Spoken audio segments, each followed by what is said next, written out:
Imagine this. You're confident that your sales funnel is airtight, but behind the scenes, duplicate records are quietly wreaking havoc. This isn't just a minor glitch.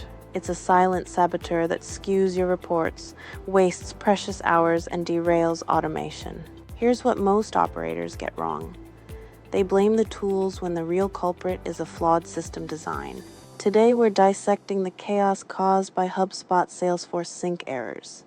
These aren't just data hiccups, they're operational sinkholes. They can swallow your efficiency whole. The problem isn't that you lack the right tools, it's that your infrastructure can't handle the pressure.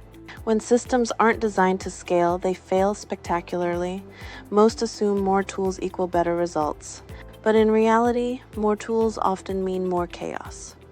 Duplicates multiply and your team gets buried in manual cleanup. Audit your systems, identify the cracks, and rebuild with purpose. Stop treating symptoms and start solving the real problem.